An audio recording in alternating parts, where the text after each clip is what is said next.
Newtonian determinism says that the universe is a clock, a gigantic clock that's wound up at the beginning of time, and it's been ticking ever since according to Newton's laws of motion. So, what you're going to eat 10 years from now, on January 1st, has already been fixed. It's already known using Newton's laws of motion. Einstein believed in that. Einstein was a determinist.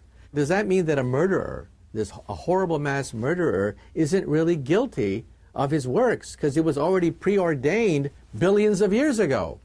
And Einstein said, well, yeah, in some sense that's true. That was Michio Kaku, who comes, the clip goes on, and he uses quantum indeterminacy, unpredictability of quantum mechanics, to determine or to say free will does in fact exist because of that unpredictability. Well, whether that's true or not, there are a whole host of people who think that determinism, because even the wave equation is deterministic, fully deterministic, so some people think because of the determinism, there is no free will.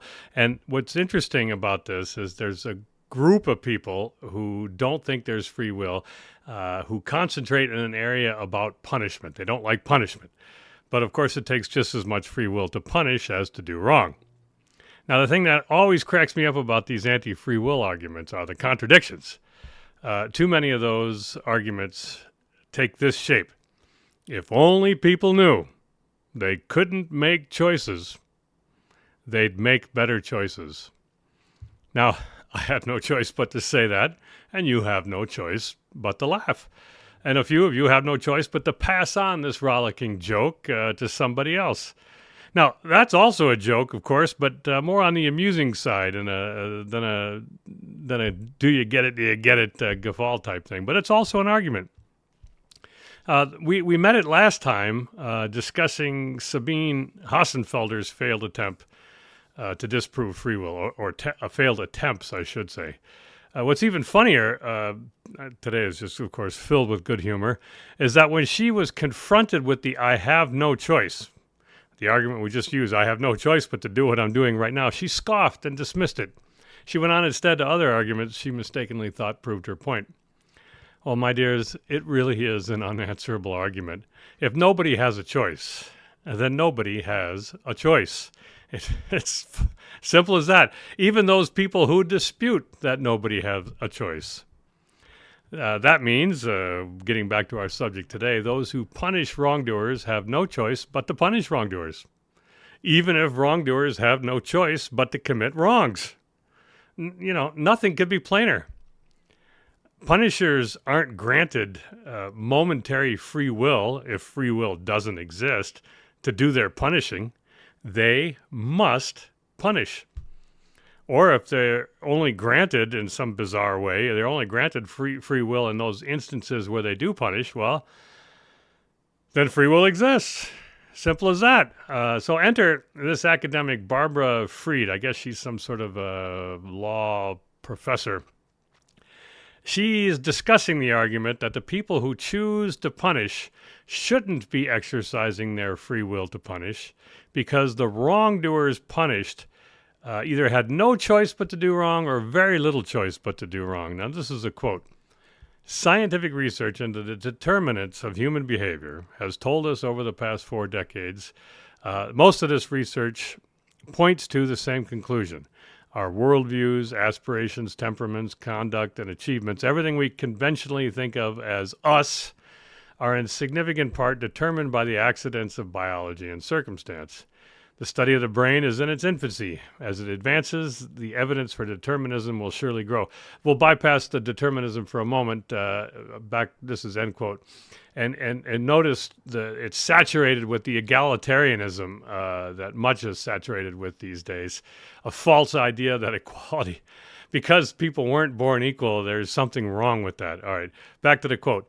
One might have expected those developments in the study of the brain to temper enthusiasm for blame mongering.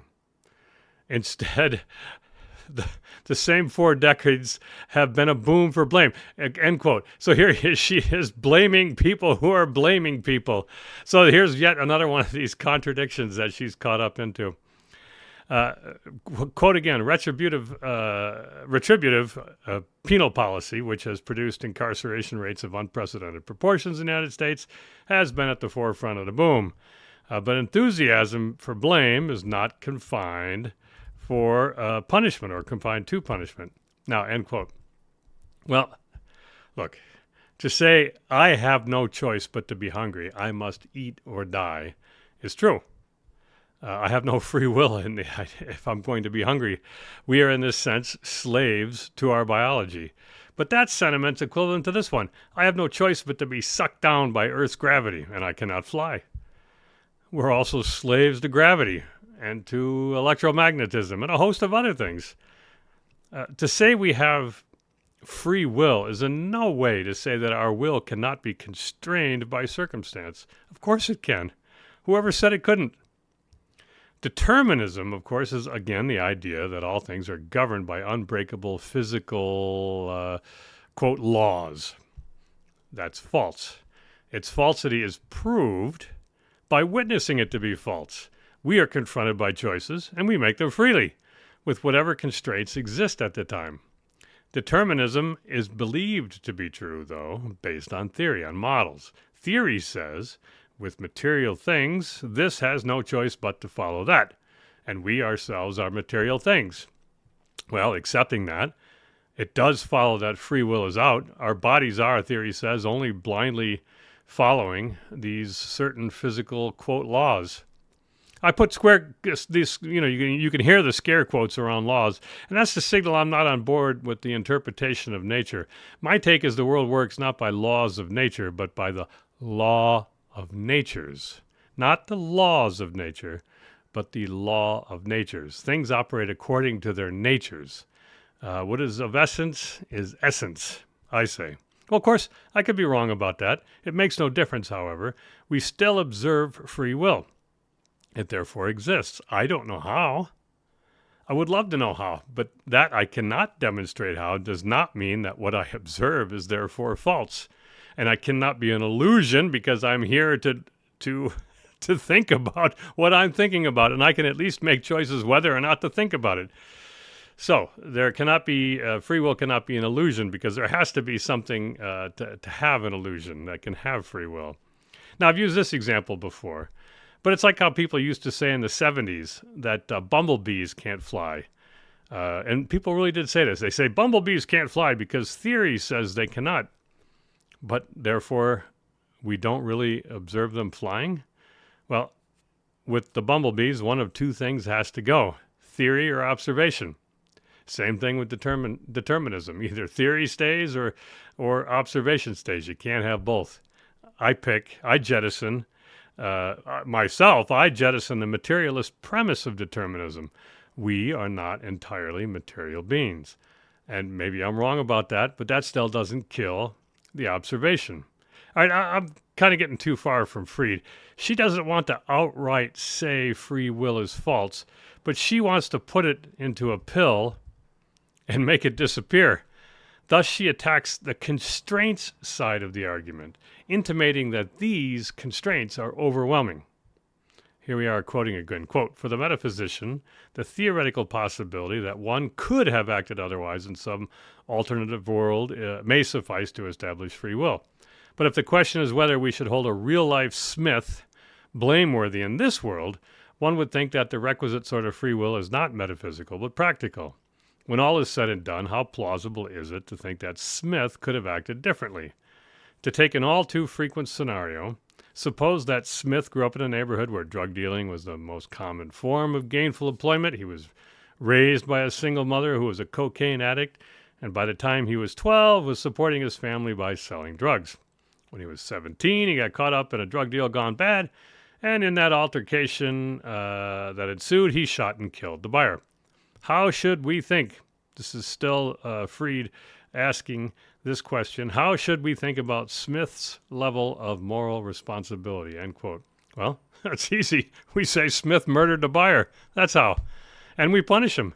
The form of punishment, of course, can also be constrained by circumstance, which also mitigated, I should say, by circumstances, which everybody also agrees with. But to say, as Freed wants to say, that he really had no choice because of his circumstance, and that therefore punishment is not due at all, is false. Once again, we have the argument that constraints only affect the wrongdoer, but not the punisher. Those who punish also grow up in certain ways and live now in certain ways and are rewarded and punished in their own certain ways. They too must follow the path destined for them, if Freed's right. Thus, they must punish. Freed is careful not to make any direct statements, so let's be honest about that. She wants to take both sides of this, except that she does want to castigate blame mongering, as she puts the blame on people herself. If the criminals who are unpunished in her regime go on to wreak havoc and make miserable lives for many, she could always say, well, I was only asking questions. No blame can be directed at her choices. She must not be punished. Well, that's it. Obviously, you have free will to pass this podcast on, and I hope you choose or make that choice. If you don't have free will, then there's nothing you can do about it. See you again next time. Happy trails to until we meet again. Happy trails to keep smiling until then. Who cares about the clouds when we're together? Just sing a song and think about sunny weather.